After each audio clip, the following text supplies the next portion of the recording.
Alright guys, what's going on? It is me. We are back for another video. Today I'm going to be talking a little bit about Tommy McMillen versus Marwan Rahiki and how I think that this is probably one of the best matchups the UFC could have done for both of these guys, and one of the best matchups on this no trade card. Yeah, Waldo, Curtis Blades, and then Tim Elliott, Edgar, Ignacio, Muslim Salikov. There are good matchups on this card. Yair John is a pretty good matchup in my opinion, but this really stands out to me. And you guys saw the title, and I guess you guys can already assume my opinion on this. But we need more prospect versus prospect matchups in the UFC, more undefeated versus undefeated guys in the UFC, because I think the UFC desperately struggles with insane hand holding of their prospects. And I'll actually get into that now. I'll talk about this fight a little bit more and why I think matchups like this are very important. But here, let me go to UFC 330. And if you guys have already seen my UFC 330 matchups video, you already know kind of my gripe with these. But the UFC absolutely handholds their prospects up to the top 15. You see it. You can literally look at the some of these matchups on the screen and be like, what the fuck is this? Dante Johnson versus 2-2 in the UFC, Eric McConaughey. Dante Johnson just had a competitive ass fight with Cody Brundage. Like, what are we doing here? Dante Johnson clearly needs to fight guys that are actually like half decent in the UFC, because clearly he's just going to use his athleticism. He's an athleticism merchant. We know this. This is a lot of UFC's prospects. He's just going to use his athleticism to beat up these old, kind of shitty middleweights like Eric McConaughey and Cody Brundage. And Dante Johnson had a competitive fight with Cody Brundage. Clearly he's not that good because he's getting handheld it up here. His first fight in the UFC was against Cedric Dumas. What are we doing? Like, we don't need this matchup. We know Dante Johnson can beat Eric McConaughey. He beat Cody Brundage. If any, like, even though he looks like shit, yeah, we know he can beat these shitty guys. We don't need Dante Johnson versus Eric McConaughey. Give him like a half decent, like, crafty unk matchup instead of this guy that's 2-2 in the UFC, whose only win in the UFC is, I think, Rodolfo Vieira, of all people. Why don't give him Luque, or why don't give him Tresean Gore? I know Gore's kind of meh. You can test him with Gore, because Gore's kind of a fraud checker. He kind of can beat guys that are just kind of like meh, and then he loses to like somewhat elite guys. Why not give Dante Johnson Tresean Gore? Maybe Tresean Gore like catches Dante with his head down and locks up a standing guillotine. What can Dante Johnson do here? Instead of giving him guys like Eric McConaughey, who will just roll over under the face of any sort of like athletic pressure, give him Tresean Gore, who in trouble, he's gonna try and jump on that standing guillotine he's got. Let's see Dante Johnson in the close submission scenarios, because he's going to have to face guys at the top of middleweight. Anthony Hernandez, maybe, if Kamzat still stays at middleweight. He's going to have to deal with submission threats in the middleweight division. I don't care. He can beat Eric McConaughey. Show me in fights with guys like Tresean Gore, who has a good, why don't we flip this? And don't give Eric McConaughey Vicente Luque. Give Luque somebody else. But you guys know what I mean here.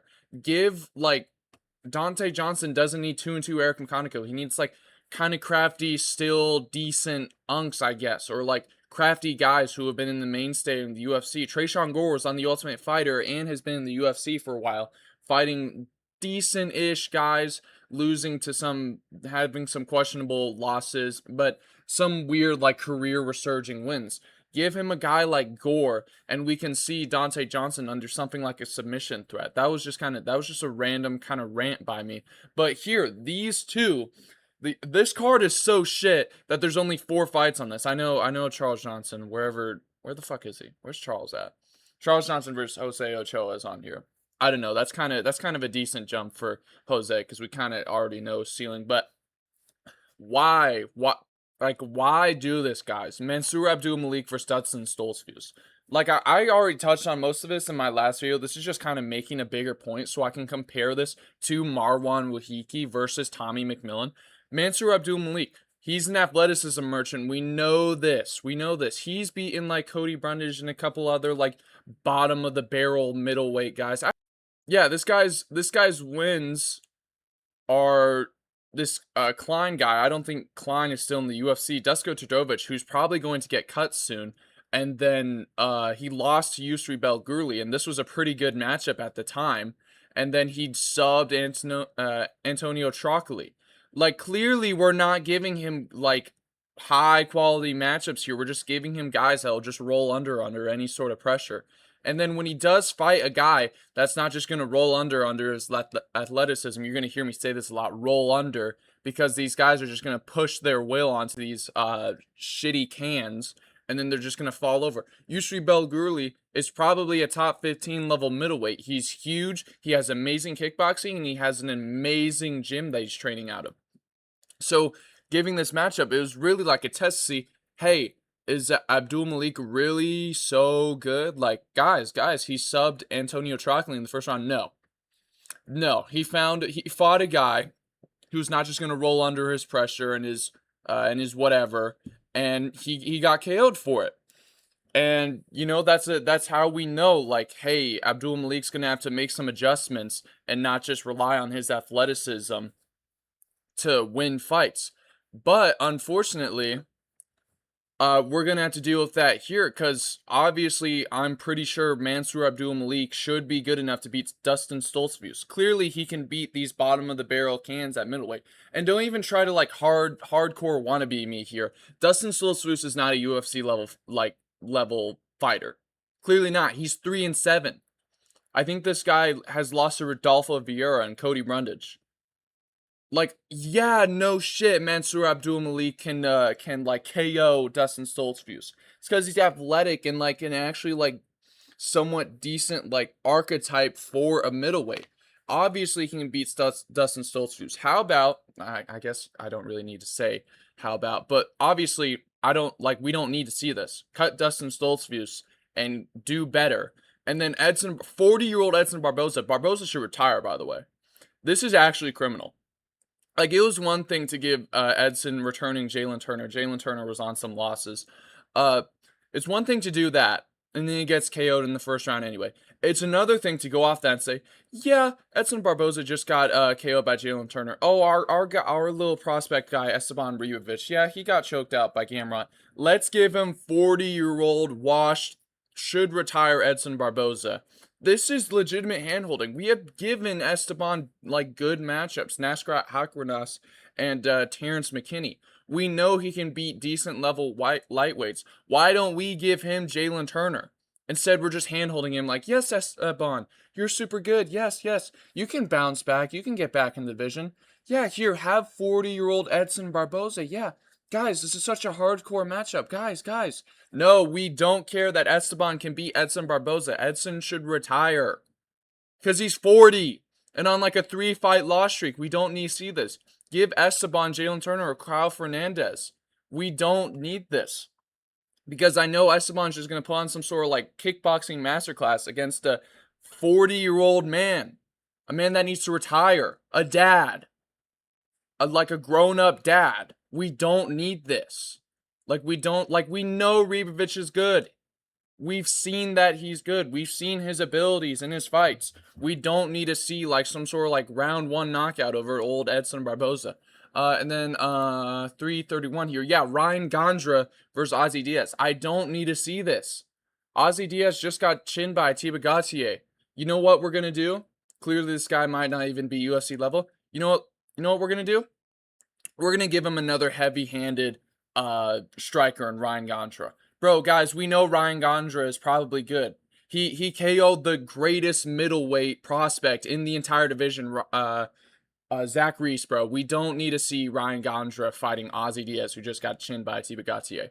Why don't we give him some sort of half-decent matchup? I can't think of one off the top of my head, but I know they can do better than this. If you want these guys like Ozzy Diaz or Dustin Stoltzfus or Eric McConaughey cut, or even Tresean Gore cut, just cut them. You don't need to give these guys straight brain damage from these prospects if you don't like them. Do better. Give Mansour Abdul Malik like a Marco Tulio or Roman Kopylov. Roman Kopylov's fighting Atiba Gautier. That's another thing I was going to talk about. Finally, we're giving Atiba half decent matchups. After him facing straight cans and shitters, we're finally giving him like a matchup against Roman Kopylov, who is on a loss streak. We're finally giving him a guy that might actually have the capabilities to beat him. Oh my god, really? Maybe you should have done that 2-3 fights ago after Atiba just keeps chinning guys. But no, you gave him like Andre Polyaev and Ozzy Diaz and then like Robert Valentine and then I don't even know who else. That's the problem. I would care so much more about Atiba Gautier, Mansour Abdulmalik, Esteban Ribovic, Dante Johnson, and then Ryan Gondra. Well, actually, I won't make this key of a point against Ryan Gondra because he is kind of new. Obviously, we shouldn't give Ryan Gondra like Roman Kopylov and Marco Tulio in his second fight.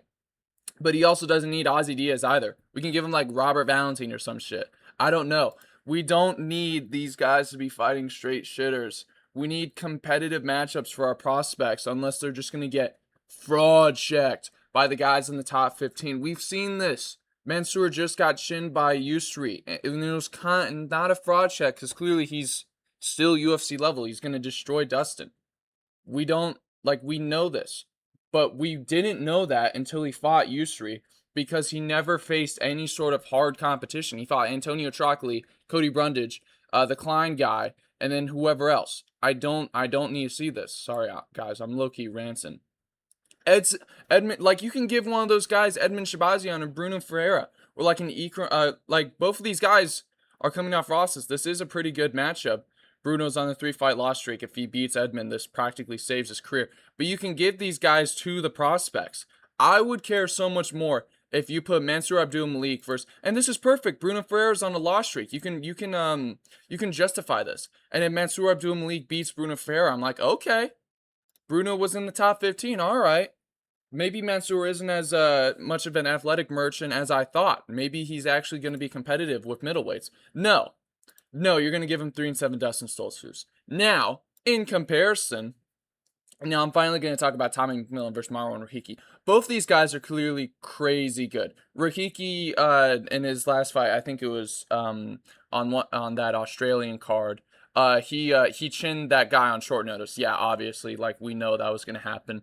And clearly he's a really good striker, and we know he can go through wars like in the Harry Hardwick fight. But now he's facing another type of pressure. Whatever sort of pressure he's fought before, it's nothing like what Tommy McMillen can do, because we've seen in both McMillen's fight, we saw in his first fight, right, that he's wild and he can get crazy in the striking. He can pressure guys and just destroy them on the feet. And we were like, hey, does this guy have decent cardio? Let's see him against a guy who actually has like somewhat of a chin. And then we gave him Alberto Montes, and everybody was like, oh, I don't know, guys. Tommy McMillen might get fraud checked here, guys. I don't know, guys. I don't know about this one. Montez might just sub him. And I know there wasn't a lot of grappling in that. That's not my point. I'm trying to say, when Tommy McMillen went into that fight, people were like, oh, nah, he probably don't got good cardio. Nah. We're just overrating him because he trains at Red Hawk Academy. Huh? He trains at Red Hawk Academy. Clearly, he's probably going to be good anyway. So he goes out there against Alberto Montes and just puts an insane pace on him. He kind of gets dropped a couple times, and I'll kind of talk about that with this, with Marwan, because Marwan has heavy hands. But he gets he faces a little bit of adversity early, but he just puts it on. Clearly, just not slowing down at all against Alberto Montes. That was probably the most fun I've had watching a fight since Josh Hokett versus Curtis Blades, because that fight was crazy. Clearly, Tommy McMillen is a crazy entertaining fighter, and he clearly has some skills. And I want to see his wrestling because he was multiple-time wrestling state champion.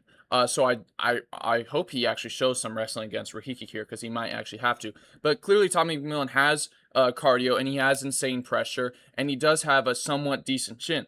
And now we're going to be like, well, before we send him to the top of featherweight, before we start really pushing him, let's give him a guy who actually has heavy hands. Who do we have that has really heavy hands at featherweight? That's kind of an up-and-coming guy. Marwan Rahiki, a guy that can just put your lights out if he lands clean on you. Now, this is perfect for Marwan because let's see his cardio. Let's see his endurance to see if he can actually live out like a 3-round war against a guy with pressure like Tommy McMillen. And then with Tommy, we can be like, he kind of got stung a little in the Montez fight, but Montez doesn't really have power like that. You know what? Let's give him a heavy-handed guy in Marwan Rahiki before we give Tommy McMillan like a Nathaniel Wood, or like, I don't know, even though before he gets up in the division, fights like a Yair Rodriguez or John Silva. Before we do that, you know what? Let's give him, and I know what the UFC probably would have done. UFC probably would have given Tommy like Dan Ige, and just fed Dan Ige to the wolves and Tommy McMillan. But Tommy or Dan Ige moved down. So that probably would have happened to one of these guys, gone like an old Dan Ige fight. But instead, we got this, and this is cinema. Because now we can see, does Tommy have a chin? Does Marwan have cardio? Because Marwan's just chinning these guys easy. And Tommy's just kind of pulling on the pressure and just not respecting his opponent's power whatsoever. So we actually get to see this and be like, you know what? Let's see if these guys are really good. And then going from here, since both these guys are clearly close to getting top 15 fights, then we can start sending them up the division. And then we don't need to see them against old unks. We can see them against other top 15 guys. And other matchups like this that come to my mind, Axel Sola versus Faris Siam. I tried to pull up the Paris card, but they don't have it up to date yet. And then, Axel Sola versus Mason Jones. That was a banger matchup, and we got to see kind of Axel's ceiling there.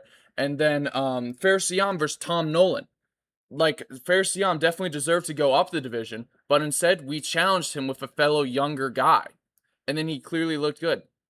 So you can, like, I know those were just a couple ideas. I don't know if there's anything really else, like, prospect versus prospect wise, that I can really think of right now. But this is good for the UFC, because we don't need these handheld, like I said, these handheld matchups where these guys just get horrible guys. We don't need that. We need to see these guys' ceilings early, and we're not going to see their ceilings early. We weren't going to see Mansour Abdul Malik's ceiling when he was fighting Cody Brundage, Dusko Todorovic, and Antonio Trockley. We weren't going to see that. We were going to see that when he fought Yusri Belgurli. Now we're going to see here, hey, which one of these guys might not be as much of a prospect as we thought? Which one of these guys is just going to kind of be like a divisional mainstay, and which one of these guys is going to the top of the division? Because whoever wins this, I say right now, whoever wins this will be able to get up into the top 15. Both of these guys. If they show it well enough, I think both of these guys, if they really show out in this fight, I think it'll tell us, hey, who here is actually like top 15 or maybe even top 10 worthy in the featherweight division. Because this is what this tells us. Yes, we could, like, you could give Marwan Rahiki like a really bad featherweight. Some guy that's like 1-2 or something. Yeah, he could shin him. Yeah, we know he can shin late notice guys or whatever. And yeah, we could give Tommy McMillan like another shitter at featherweight. Yeah, obviously we know he can beat guys. But you know what? How about instead of wasting these guys' time and wasting our time, we get these matchups before it's like, oh, well, we already know both their ceilings because they've already been fighting up the division. Let's see it now. So, that's kind of all I had for this. I don't know, guys. I would just so much rather see stuff like this than this. It makes me so much more fascinated. And this card already, this Noche card is already looking like a banger. As long as Brandon Moreno is in the main event, they usually step up with these Noche cards. They really like to get that Mexican audience. But you know what, guys? Am I totally wrong on this with prospect versus prospect matchups? Let me know down below in the comments. Let me know if I'm totally wrong about this. Yo, are these like banger hardcore matchups, guys? Am I completely wrong about this? Or am I not? Or is this a really good matchup and we need to see more of this? Let me know down below. Probably not going to be a UFC 330 video. I kind of already made my UFC 330 video. I got Islam in 5. I think Mackenzie Dern also probably by like decision, but whatever. Anyways, guys, yeah, let me know what y'all think about this video and everything I said in the comments down below, and I'll see you all in my next video. Goodbye.